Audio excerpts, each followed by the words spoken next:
Jika membahas mengenai pekerjaan, maka kebanyakan orang sering sekali langsung mengaitkannya dengan besar gaji yang diperoleh, atau bagaimana cara kerjanya.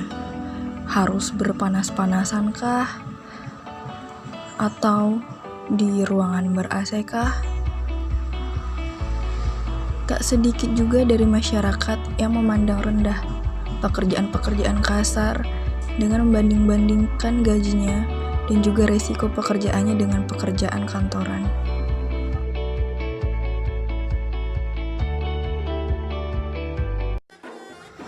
Kabupaten Mukomuko merupakan salah satu kabupaten yang menjadi bagian dari Provinsi Bengkulu, di mana kabupaten ini merupakan kabupaten paling ujung dari Provinsi Bengkulu yang berbatasan dengan Provinsi Sumatera Barat.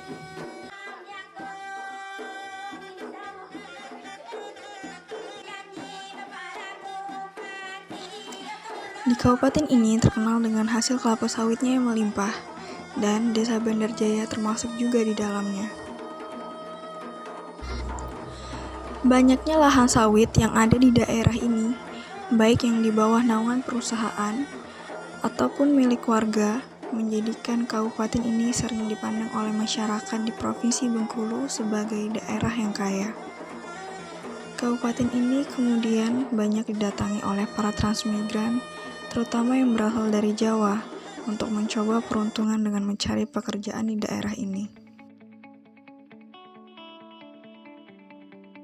Dengan banyaknya lahan kelapa sawit yang ada di daerah ini, maka banyak pula tenaga kerja yang dibutuhkan untuk memanennya. Tidak heran jika di daerah ini para remaja laki-laki sudah dibiasakan untuk turut serta dalam proses pemanenan kelapa sawit, mengingat cukup besarnya upah yang dapat diterima oleh para pemanen sawit. Bahkan, tak jarang pula ditemukan opini masyarakat yang menyatakan bahwa memanen sawit merupakan satu hal yang harus bisa dilakukan oleh seorang laki-laki.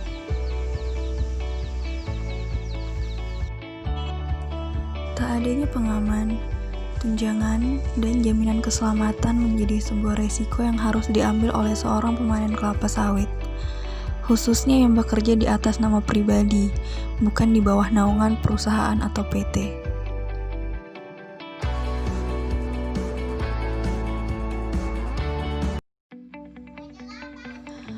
Rohmanto, atau yang lebih sering dipanggil Yanto oleh warga sekitar, adalah salah satu dari sekian banyaknya pemanen kelapa sawit di daerah ini yang bekerja di kebun sawit milik beberapa warga setempat. Pria berusia 35 tahun ini merupakan perantau yang sudah tinggal di daerah ini selama kurang lebih 6 tahun.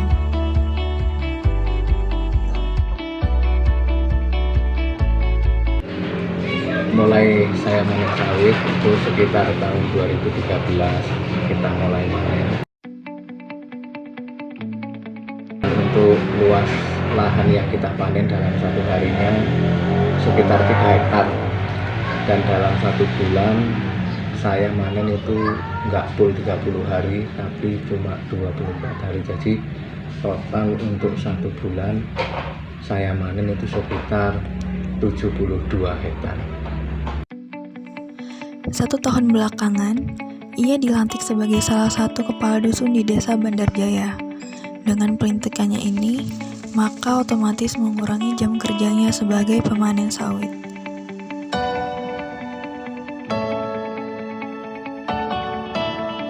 Tentunya ada perbedaan dari sebelum saya menjadi kadus dan sekarang sudah menjadi kadus.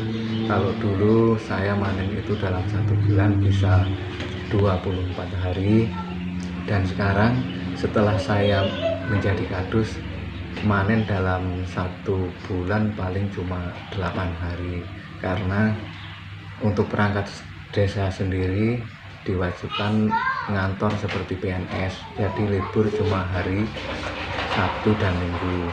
Kalau dulu sebelum saya menjadi kadus itu manen dalam satu bulan bisa 72 hektar, dan untuk sekarang saya manen paling cuma 23 hektar. Itu pun kalau nggak ada kegiatan di luar hari libur kantor. Kalau itu ya nggak manen juga, biasanya diserpan sama kawan yang nggak kerja. Biasanya, pemanen sawit akan pergi bekerja dengan mengendarai motor grandong. Ini adalah sebutan untuk motor yang sudah dimodifikasi, serta membawa peralatan untuk memanen kelapa sawit seperti dodos, egrek, ganco, parang atau golok, juga gerobak yang dipasangkan ke jok motor atau yang lebih dikenal dengan sebutan ubruk oleh masyarakat sekitar. Pemanen sawit pergi ke kebun dengan menggunakan perlengkapan keamanan seadanya, yakni hanya dengan mengenakan sepatu keracak untuk melindungi kaki dari duri-duri sawit. Kelapa sawit dengan buah yang matang dan siap dipanen ditandai dengan warna buahnya yang kuning kemerahan.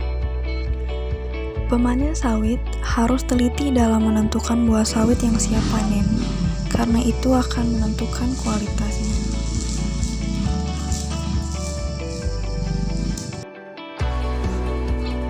Tandan buah segar atau TBS sawit yang telah dipanen kemudian dikumpulkan untuk selanjutnya disetorkan ke pabrik.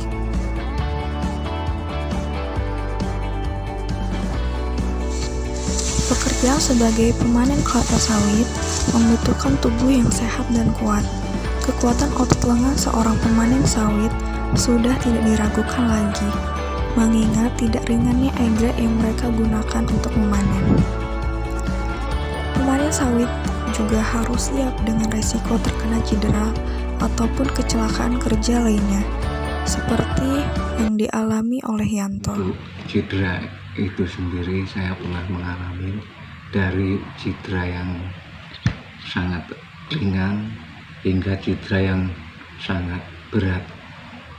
Kalau untuk cedera yang ringan sendiri, misalnya sering kita ketusuk duri karena pas waktu manen kita tidak menengok ke bawah, jadi kita jalannya asal-asalan, sering injak pelepah yang udah di bawah. Dan untuk cedera yang berat, sering kita menemukan waktu manen itu buah yang berukuran lebih besar, bisa mencapai 70 kilo.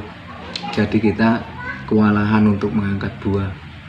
Kadang-kadang nyampe kita kewalahan, pinggang kita sakit, nyampe nggak bisa jalan kayak kemarin yang saya alami. Pun cedera yang lain yang pernah saya alami, yaitu ketika saya menurunkan pelepah sawit, ternyata pelepah yang saya turunkan itu jatuhnya di atas fiber yang saya pegang. Jadi pernah pada saat itu tangan saya ketusuk duri karena turun lewat fiber yang saya pegang.